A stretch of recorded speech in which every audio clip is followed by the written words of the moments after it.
नमस्कार। आप सभी का हार्दिक अभिनंदन है। आज हम आपके लिए पितृपक्ष की एक अद्भुत और दिव्य कथा लेकर आए हैं। कहा गया है कि इस पावन कथा का श्रवण करने मात्र से समस्त पितृदोष समाप्त हो जाते हैं।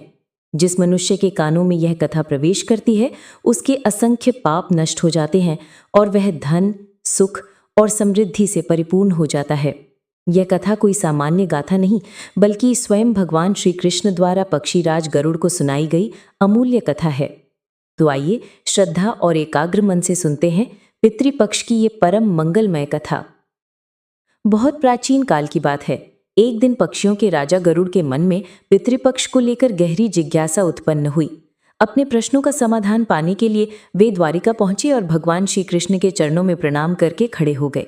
श्री कृष्ण ने स्नेहपूर्वक उन्हें अपने समीप बैठने का संकेत दिया। गरुड़ ने विनम्र भाव से निवेदन किया, हे प्रभु, कृपा करके बताइए, पितृपक्ष में यदि मनुष्य अपने पितरों की पूजा करता है तो उसे क्या फल प्राप्त होता है? इन पावन दिनों में पितरों की प्रसन्नता के लिए कौन कौन से उपाय करने चाहिए? भगवान श्री कृष्ण मुस्कुराए और बोले, हे गरुड़, तुम्हारा प्रश्न अत्यंत उत्तम है। इसमें समस्त मानव जाति का कल्याण निहित है। जो व्यक्ति श्रद्धा से पितरों को तृप्त करता है, उसके सभी दुख और दोष स्वतः समाप्त हो जाते हैं। पितरों की पूजा करने से मनुष्य को अपने पूर्वजों का आशीर्वाद मिलता है। इस संदर्भ में एक प्राचीन कथा प्रचलित है। आज मैं वह कथा तुम्हें सुनाता हूँ। जो भी इस कथा को श्रद्धापूर्वक सुनता या सुनाता है, उसके समस्त पितृदोष नष्ट हो जाते हैं और उस पर सदैव पितरों की कृपा बनी रहती है। गरुड़ उत्सुक होकर बोले, हे प्रभु, मैं आपके श्रीमुख से इस मंगल कथा को सुनने के लिए अत्यंत आतुर हूँ। कृपा करके विस्तार से यह कथा सुनाइए। मैं अवश्य इस पुनीत कथा को जन जन तक पहुँचाऊंगा। श्री कृष्ण बोले, हे गरुड़, बहुत समय पहले की बात है। प्राचीन काल में रुचि नामक एक पराक्रमी राजा हुए। एक दिन उन्होंने संसार के समस्त माया मोह को त्यागने का निश्चय किया। उन्होंने अपना राजपाट, धन दौलत और भौतिक सुखों को छोड़कर वैराग्य धारण कर लिया। निष्प्रिय होकर वे ब्रह्मचर्य का पालन करते हुए तपस्वी जीवन जीने लगे। राजा रुचि घर परिवार छोड़कर वन में साधु की भांति विचरण करने लगे। वे दिन में केवल एक बार अल्प आहार ग्रहण करते और शेष समय प्रभु चिंतन और कठोर तपस्या में व्यतीत करते थे। राजा रुचि के इस कठोर त्यागपूर्ण जीवन को देखकर उनके पितृगण अर्थात पूर्वज अत्यंत चिंतित हो उठे। स्वर्गलोक में विराजमान उनके दिवंगत पूर्वज यह देखकर दुखी हुए कि उनका वंशज संन्यास मार्ग पर चल पड़ा है। उन्हें भय होने लगा कि यदि रुचि ने विवाह ना किया और संतान उत्पन्न नहीं की तो कुल की परंपरा समाप्त हो जाएगी। फिर श्राद्ध और पिंडदान कौन करेगा? इस आशंका से व्याकुल होकर पितरों ने निश्चय किया कि वे स्वयं पृथ्वीलोक पर जाकर अपने वंशज को समझाएंगे। कुछ समय बाद एक दिन ऋषि रूप धारण कर चुके राजा रुचि वन में एकांत साधना में लीन थे। अचानक वहां एक दिव्य प्रकाश प्रकट हुआ और 4 तेजस्वी पुरुष वहां अवतरित हुए। उन दिव्य आत्माओं को देखकर ऋषि रुचि की समाधि भंग हुई। उन्होंने विस्मय से आंखें खोली और तत्काल उठकर उन दिव्य पुरुषों के चरणों में दंडवत प्रणाम करके खड़े हो गए। श्री कृष्ण ने निम्रता पूर्वक स्वर में पूछा। उन दिव्य पुरुषों को देखकर ऋषि रुचि की समाधि भंग हुई। उन्होंने विस्मय से आंखें खोली और तत्काल उठकर उन दिव्य पुरुषों के चरणों में दंडवत प्रणाम करके खड़े हो गए। उन्होंने विनम्र स्वर में पूछा, हे महान आत्माओं, आप कौन हैं और मेरे समक्ष प्रकट होने का क्या कारण है? उनमें से एक दिव्य पुरुष ने मधुर स्वर में कहा, वत्स रुचि, हम तुम्हारे पितृगण हैं, अर्थात तुम्हारे पूर्वज। तुम्हारा वर्तमान आचरण देखकर हम अत्यंत दुखी हैं, इसलिए तुम्हें समझाने स्वयं यहाँ आए हैं। अपने पूर्वजों को सामने खड़ा देखकर ऋषि रुचि की आंखें श्रद्धा से भर आईं। उन्होंने हाथ जोड़कर कहा, हे पूज्य पितर देवों, आपके दर्शन से मेरा जीवन धन्य हो गया। कृपा करके बताइए, मेरे किस आचरण से आप अप्रसन्न हैं? मुझसे ऐसी क्या त्रुटि हुई है जिसके कारण आप सभी स्वर्ग से उतरकर मुझे चेताने पधारे हैं? पितरों ने गंभीर स्वर में कहा, वत्स, हम तुम्हारे जीवन के मार्ग से संतुष्ट नहीं हैं। तुमने अब तक विवाह नहीं किया और गृहस्थ जीवन से मुख मोड़ लिया है। क्या तुम जानते हो कि गृहस्थ आश्रम मानव जीवन का परम कर्तव्य माना गया है? गृहस्थ आश्रम ही ऐसा मार्ग है जो स्वर्ग और मोक्ष की प्राप्ति में सहायक होता है। गृहस्थ बने बिना मनुष्य अपने समस्त ऋणों से मुक्त नहीं हो सकता। एक अन्य पितर ने समझाते हुए कहा, वत्स, गृहस्थ जीवन में रहकर ही मनुष्य देवताओं, पितरों, ऋषि मुनियों और अतिथियों की सेवा कर पाता है। जो व्यक्ति घर परिवार में रहकर यज्ञ करता है, देवताओं को स्वाहा उच्चार के साथ हवि अर्पित करता है और पितरों के निमित्त स्वधा कहकर तर्पण करता है, वही अपने देव ऋण और पितृ ऋण से मुक्त होता है। इसी प्रकार जब गृहस्थ अपने द्वार पर आए अतिथि का सत्कार करता है, उसे अन्न और जल प्रदान करता है और दान पुण्य करता है, तभी वह ऋषि ऋण और मानव ऋण से मुक्त होता है। और स्मरण रखो, संतान उत्पन्न करना और वंश को आगे बढ़ाना मनुष्य का परम धर्म है। बिना संतान के तुम स्वर्ग कैसे प्राप्त करोगे? तुम्हारे बाद तुम्हारे पितरों को पिंडदान और श्राद्ध कर्म कौन करेगा? देव पूजा और पितृतर्पण जैसे कर्म किए बिना तुम्हें उत्तम लोकों की प्राप्ति भी नहीं होगी। यदि तुमने अपने कर्तव्य से विमुख रहे तो मृत्यु के बाद तुम्हें नरक भोगना पड़ेगा और अगले जन्मों में भी कष्ट सहने पड़ेंगे। पितरों की बातें सुनकर कुछ समय तक ऋषि रुचि मौन रहे, फिर धीरे से बोले, हे पूज्य पूर्वजों, मैं आपकी चिंता समझ रहा हूँ, किंतु मेरी बात भी सुनिए। मेरे विचार में सांसारिक विवाह का बंधन मनुष्य को मोह माया में बांध देता है। गृहस्थ जीवन में प्रवेश करते ही मनुष्य जाने अनजाने पाप कर्म करने लगता है। इसी कारण मैंने आजीवन अविवाहित रहने का संकल्प लिया है। मैं मानता हूँ कि स्त्री संग करने से मन और इंद्रियों पर नियंत्रण कठिन हो जाता है, जिससे आत्मिक शांति भंग होती है। जो व्यक्ति ब्रह्मचर्य का पालन करता है, शास्त्रों का अध्ययन करता है और ज्ञान रूपी अमृत से अपनी आत्मा को निर्मल करता है, वही वास्तव में प्रशंसनीय है। इसीलिए मैंने अपनी इंद्रियों को वश में रखकर ज्ञान के मार्ग पर चलने का निश्चय किया है, ताकि आत्मा को संसार के बंधनों से दूर रख सकूं। कुछ क्षणों के लिए पितृगण शांत रहे। फिर एक पितर ने धैर्यपूर्वक कहा, वत्स, इंद्रिय संयम और आत्मा की शुद्धि निश्चय ही उत्तम मार्ग है। मनुष्य को अपने मन और इंद्रियों पर नियंत्रण रखना चाहिए और आत्मज्ञान से आत्मा को पवित्र करना चाहिए। परंतु स्मरण रखो, तुम जिस मार्ग पर चल रहे हो वह पूर्ण कल्याण का मार्ग नहीं है। वेद और शास्त्रों में जिन कर्मों का विधान किया गया है उनका त्याग करना उचित नहीं। यज्ञ, दान और तप जैसे शुभ कर्म यदि निष्काम भाव से किए जाएं तो वे बंधन नहीं बनते, बल्कि पापों का नाश करते हैं। पुराने जन्मों के पाप पुण्य भी सुख दुख में भोग लेने से कट जाते हैं। अब तुम्हारे तर्क का उत्तर सुनो। शास्त्रों में पुरुष को विवाह करने और गृहस्थ आश्रम अपनाने का स्पष्ट आदेश है।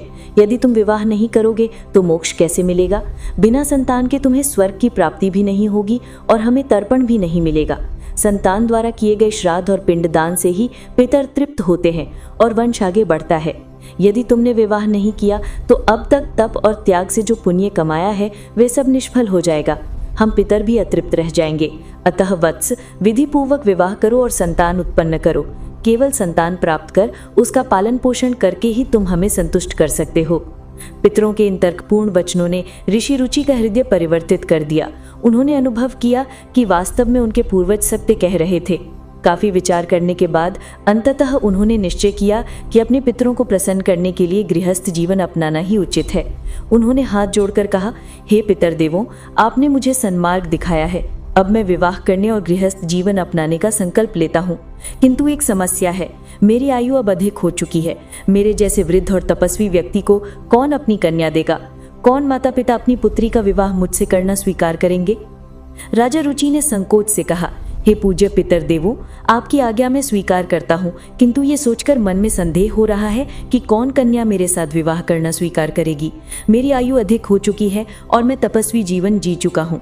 तब पितरों ने गंभीर स्वर में कहा, वत्स, तुम केवल अपना कर्तव्य निभाने का प्रण करो, मार्ग अपने आप प्रशस्त हो जाएगा। यह मत सोचो कि कन्या कौन देगा। याद रखो, ईश्वर सदैव उन लोगों की सहायता करते हैं जो अपने धर्म और दायित्व के पालन में तत्पर रहते हैं। यदि तुम हमारे वचनों की अवहेलना करोगे तो हमारा भी पतन होगा और तुम्हारी भी अधोगति निश्चित है। इतना कहकर चारों दिव्य पितर अदृश्य हो गए। पितरों के अंतर्धान होते ही ऋषि रुचि वन में अकेले खड़े रह गए। अब उनके सामने सबसे बड़ी चुनौती थी एक योगी जीवन संगिनी की खोज करना। उन्होंने संकल्प तो कर लिया था, किंतु मन में चिंता बनी रही कि यह कार्य कैसे पूर्ण होगा। ऋषि रुचि ने अनेक स्थानों पर जाकर वधू खोजने का प्रयास किया, किंतु उनकी वृद्धावस्था और तपस्वी जीवन को देखकर कोई भी उन्हें कन्या देने को तैयार न हुआ। हर ओर से निराशा ही हाथ लगी। समय बीतता गया और उनकी चिंता बढ़ती गई, लेकिन पितरों के वचन बार बार स्मरण होते और वे निरंतर प्रयत्नशील रहे। अंततः उन्होंने निश्चय किया कि अब केवल ईश्वर ही मेरी सहायता कर सकते हैं। मुझे ब्रह्मदेव की शरण लेनी चाहिए। ऋषि रुचि एक घने वन में एकांत स्थान पर बैठ गए और कठोर तपस्या आरंभ कर दी। दिन प्रतिदिन उनकी तपस्या और कठोर होती गई। उन्होंने 100 वर्षों तक घोर तप किया। उनकी तपस्या की ज्वाला इतनी प्रबल थी कि उसका प्रभाव देवलोक तक पहुंच गया। अंततः उनकी तपस्या से प्रसन्न होकर ब्रह्मदेव प्रकट हुए। 4 मुखों वाले ब्रह्मदेव अपनी दिव्य आभा से समस्त वन को आलोकित कर रहे थे। उनके दर्शन मात्र से ऋषि रुचि गदगद हो उठे। वे तुरंत उठकर आदरपूर्वक ब्रह्मदेव के चरणों में प्रणाम करने लगे। ब्रह्मदेव ने प्रसन्न होकर कहा, हे रुचि, तुम्हारी तपस्या ने मुझे संतुष्ट किया है। तुम्हारी लगन और धैर्य वास्तव में अनुकरणीय है। वत्स, अपनी मनोकामना प्रकट करो। तुम्हारी जो इच्छा हो मैं पूर्ण करूंगा। भगवान ब्रह्मा के वचन सुनकर रुचि की आंखों में श्रद्धा के आंसू आ गए। उन्होंने हाथ जोड़कर विनीत स्वर में कहा, हे जगत पिता, आपके दर्शन मात्र से मेरा जीवन सफल हो गया। मेरे पितरों ने मुझे वंश चलाने और संतान उत्पन्न करने का आदेश दिया है, किंतु मेरे सभी प्रयास असफल रहे हैं। कोई भी मुझे अपनी कन्या देने को तैयार नहीं है। अतः कृपा करके आप ही कोई उपाय बताइए, या स्वयं मुझे कोई सुपात्र कन्या प्रदान कीजिए जिससे विवाह कर मैं पितरों को प्रसन्न कर सकूं। ब्रह्मदेव मुस्कुराए और बोले, वत्स, तुम्हारे पितरों ने जो तुम्हें मार्ग सुझाया है वही उचित है। तुम निश्चिंत रहो, शीघ्र ही तुम्हें एक आदर्श पत्नी प्राप्त होगी। सुनो, आने वाले समय में तुम स्वयं प्रजापति के पद को सुशोभित करोगे और तुम्हारे द्वारा अनेक प्रजाओं का पालन पोषण होगा। अब एक उपाय सुनो, तुम अपने पितरों की श्रद्धापूर्वक पूजा करो। श्राद्ध और तर्पण द्वारा उन्हें संतुष्ट करो। वे प्रसन्न होकर तुम्हें उत्तम गुणों वाली पत्नी का वरदान देंगे। इतना कहकर ब्रह्मा जी अंतर्धान हो गए। ब्रह्मा जी के जाते ही ऋषि रुचि ने उनके आदेश का पालन किया। वे एक पवित्र नदी के तट पर पहुंचे, स्नान कर स्वच्छ वस्त्र धारण किए और कुशा बिछाकर आसन लगाया। फिर उन्होंने अपने पितरों के निमित्त तर्पण किया। अंजलि में जल लेकर सूर्य की ओर मुख किया और मंत्रोच्चारण के साथ जल अर्पित किया। इसके बाद शांत मन से बैठकर पितृदेवों की स्तुति करने लगे। यहाँ भगवान श्री कृष्ण ने गरुड़ से कहा, हे गरुड़, उस समय महात्मा रुचि ने जो पितरों की स्तुति की थी वो अत्यंत मंगलमयी है। कहते हैं कि इस स्तुति के श्रवण मात्र से सभी प्रकार के दुख और दोष नष्ट हो जाते हैं। जो मनुष्य इसे एक बार भी सुन लेता है उसके असंख्य पाप कट जाते हैं और उसे पितरों का आशीर्वाद प्राप्त होता है। अतः तुम भी ध्यानपूर्वक इस स्तुति को सुनो, इसी से इस कथा का पूर्ण फल तुम्हें प्राप्त होगा। ऋषि रुचि ने अपने दोनों हाथ जोड़कर आकाश की ओर दृष्टि उठाई और गहन भक्तिभाव से प्रार्थना आरंभ की। हे पितृदेवगण, आप जो अधिदेवता रूप में सर्वत्र विद्यमान हैं, जिन्हें श्राद्ध के अवसर पर स्वधम मंत्रोच्चारण द्वारा तृप्त किया जाता है, आप सबको मेरा सहस्रों प्रणाम। आप अग्निश्वात, बरहशद, आजप तथा सोमपप नाम से विख्यात हैं। कृपा करके मेरे द्वारा किए गए श्राद्ध से प्रसन्न हो। पूर्व दिशा में अग्निश्वात पितर मेरी रक्षा करें, दक्षिण दिशा में बरहशद पितर सदैव मेरे सहायक बने, दिशा में आजप पितर मेरी रक्षा करें और उत्तर दिशा में सोमपप पितर मुझे सुरक्षित रखें। आप सभी पितृगण हम पर अपनी कृपा बनाए रखें और हमें राक्षस, भूत, प्रेत, पिशाच और दुष्ट शक्तियों के प्रभाव से दूर रखें। इसके बाद उन्होंने आगे कहा, विश्व, विश्वभुक, आराध्य, धर्म, धान्य, शुभानन, भूतिद, भूतकृत और भूति, ये 9 प्रकार के पितृगण। कल्याण, कल्याद, कल्याकर्ता, कल्यातराश्रय, कल्याता और अनघ, ये 6 प्रकार के पितृगण। वर, वरेण्य, वरद, तुष्टिद, पुष्टिद, विश्वपात और धाता, ये 7 प्रकार के पितृगण। महान, महात्मा, महित, महिमावान और महाबल, ये 5 प्रकार के पितृगण। सुखद, धनद, धर्मद और भूतिद, ये 4 प्रकार के पितृगण। इस प्रकार कुल 31 प्रकार के पितृगण इस जगत में विराजमान हैं। हे पितृगण, आप सब मेरे द्वारा विधि पूर्वक अर्पित इस तर्पण और पिंडदान को स्वीकार कर तृप्त हों और हम पर अपनी कृपा बनाए रखें। महात्मा रुचि की ये भावपूर्ण स्तुति सुनकर पितृगण अत्यंत प्रसन्न हो गए। उसी क्षण एक अद्भुत चमत्कार घटा। चारों ओर दिव्य प्रकाश फैल गया, जिससे समस्त वातावरण आलोकित हो उठा। ऋषि रुचि भूमि पर घुटनों के बल बैठ गए और हाथ जोड़कर उस तेजस्वी प्रकाश को नमन करने लगे। धीरे धीरे वो प्रकाश मूर्त रूप लेने लगा और उनके समक्ष वही चारों दिव्य पितर प्रकट हुए। इस बार उनके मुखमंडल पर अपार प्रसन्नता की आभा थी। ऋषि रुचि ने श्रद्धापूर्वक उनके चरणों में प्रणाम किया। पितृगण सुगंधित पुष्पों और चंदन की आभा से मंडित दिखाई दे रहे थे। उन्होंने हाथ उठाकर आशीर्वाद दिया और कहा, वत्स रुचि, तुम्हारी भक्ति और स्तुति से हम अत्यंत प्रसन्न हैं। तुमने सच्चे हृदय से हमारा आवाहन कर तर्पण और गुणगान किया है, इसलिए हम प्रसन्न होकर तुम्हें वरदान देना चाहते हैं। निर्भय होकर अपनी इच्छा प्रकट करो। ऋषि रुचि ने विनम्रता से उत्तर दिया, हे पितृदेवगण, आपका असीम अनुग्रह है। ब्रह्मा जी ने भी मुझे प्रजापति बनने का आशीर्वाद दिया है। अब आप ही कृपा कर मुझे ऐसी पत्नी प्रदान करें जो गुणवान, तेजस्विनी और सदाचारी हो, जिससे मुझे उत्तम संतान प्राप्त हो और मैं पितृ ऋण से मुक्त हो सकूं। पितृगण हर्षित होकर बोले, तथास्तु वत्स, हमारे आशीर्वाद से तुम्हें यहीं एक सुलक्षणा पत्नी प्राप्त होगी, जिससे तुम्हें तेजस्वी पुत्र की प्राप्ति होगी। वो अद्वितीय, बुद्धिमान और पराक्रमी होगा। उसका नाम रोच्य होगा और वो तीनों लोकों में प्रसिद्ध होगा। उसके वंशज भी पृथ्वी पर राज्य करेंगे और प्रजा का कल्याण करेंगे। हमारा आशीर्वाद तुम्हारे वंश पर सदा बना रहेगा। इतना कहते ही समीप बहती नदी का जल दिव्य प्रकाश से आलोकित हो उठा। उसी प्रकाश से एक दिव्य स्त्री प्रकट हुई। वो स्वर्गलोक की अप्सरा प्रमलोचा थी। उनके साथ एक अत्यंत सुंदर कन्या भी थी। प्रमलोचा ने कहा, हे महर्षि, मैं अप्सरा प्रमलोचा हूँ।